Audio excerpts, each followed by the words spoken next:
Expanding our ministry also requires endurance.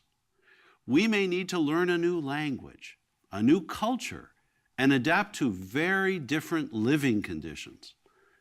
Consider the example of Denton and Janet Hopkinson. Brother Hopkinson currently serves as a member of the Philippines Branch Committee. He was baptized in 1943 and has served in the Philippines for more than 60 years, and Sister Hopkinson for more than 50 years. What challenges have they faced, and what has helped them to endure? Let's find out.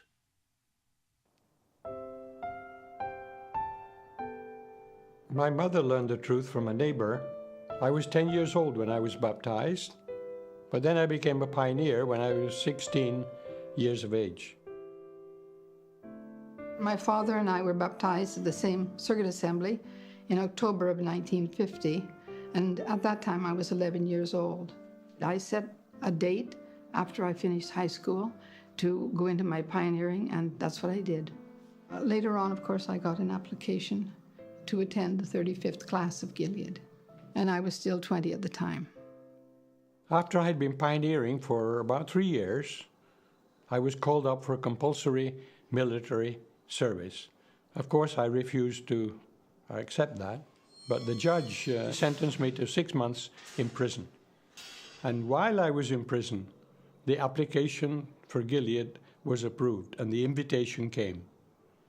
Gilead was a wonderful experience. And when we arrived in the Philippines, we did not expect ever to return to our home country. Coming to the Philippines as the first port of call, that's the first time that I met Denton, but my partner and I were going to Thailand. Arriving in Thailand was quite a change. Coming from a cold country, it was hot. So that was a challenge to get used to. Brother Leach, my partner, and I, we didn't learn much of the language in the first few months, although I did try to learn by comparing the Let God Be True book in English with the Let God Be True book in Tagalog. But that wasn't so easy because the grammar is so much different to English. After our 6 months in the Philippines, and we found a pile of letters on our desk in our room. And that was our assignment to go into the circuit work. This was really a challenge for me. It's something new. I was only 22 years old at that time. I remember one time I went to a congregation and they showed me my room. It was just a plain room. It was a new house, just newly built. But it was just a wooden floor and 4 walls, and that was it. And in the corner, a banig, a sleeping mat. In some cases, there was a toilet outside the house, mostly outside the house. But in some cases, there was no toilet at all. So you just had to find your own way into the nearby countryside.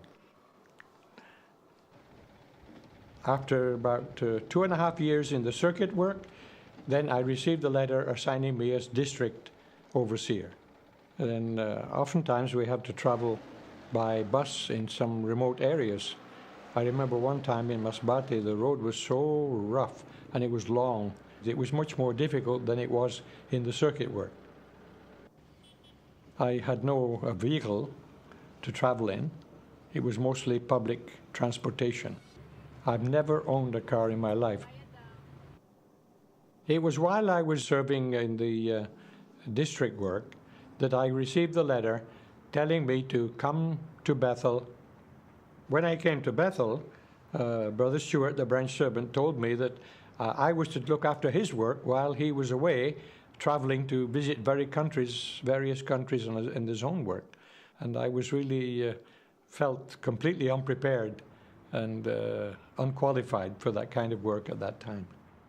After I was in Thailand for 4 years, Denton and I had decided to get married, and Brother Noor had agreed that I would be the one to be reassigned to the Philippines. And we were married in 1965.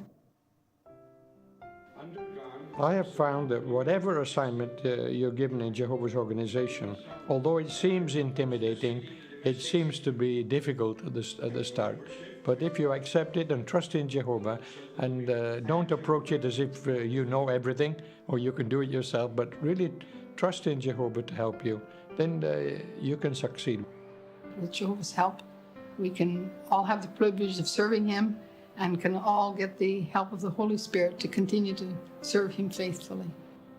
Sometimes brothers ask me how I was able to endure that long, for 60 years in missionary service. But I believe it is being willing to endure problems with the hope that things will improve as time goes by. And Jehovah Himself will give us the strength